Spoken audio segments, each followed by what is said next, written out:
Selon Shumirai Mipoperi, la saison dernière a été la première fois où elle n'a rien obtenu de la terre. Une situation, craint-elle, qui pourrait avoir des conséquences catastrophiques pour sa famille et de nombreux autres habitants de son village.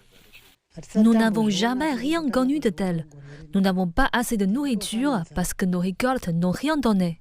Les terres qui reçoivent habituellement une bonne quantité de précipitations pour leurs besoins agricoles ont manqué d'eau cette année en raison de la sécheresse la plus grave depuis 4 décennies. Le Programme alimentaire mondial estime que près de la moitié de la population du pays pourrait souffrir au cours des prochains mois pendant ce que l'on appelle la basse saison, la période entre les récoltes lorsque l'accès à la nourriture est le plus difficile. Selon l'évaluation du ZIMLAC, 7,6 millions de personnes auraient besoin d'une aide alimentaire ou seraient en situation d'insécurité alimentaire.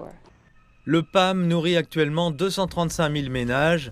Le gouvernement et d'autres donateurs fournissent également des distributions de nourriture et d'argent, forts des puits, et mènent d'autres interventions à long terme pour renforcer la résilience des communautés touchées.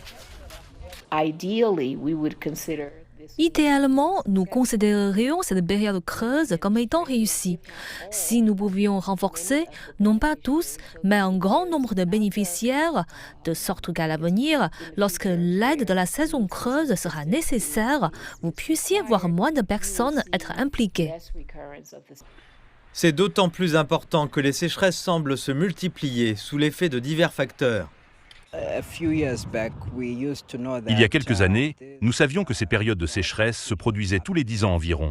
Puis elles ont été ramenées à 7, puis à 5, et maintenant elles sont de plus en plus fréquentes.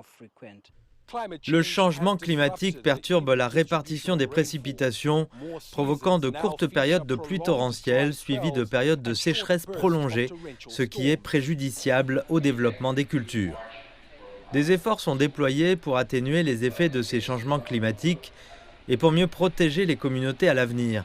Par exemple, la technologie permet de mieux prévoir les précipitations et d'autres phénomènes météorologiques, de sorte que des plans spécifiques puissent être élaborés pour faire face à la situation.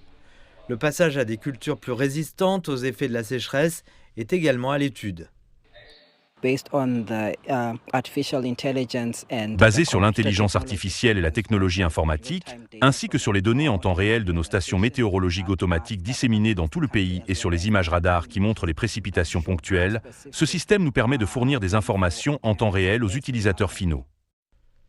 Selon les analystes, cela devrait leur permettre de prendre des mesures appropriées, comme planter les bonnes variétés de semences, afin d'augmenter les rendements et de les protéger contre les chocs.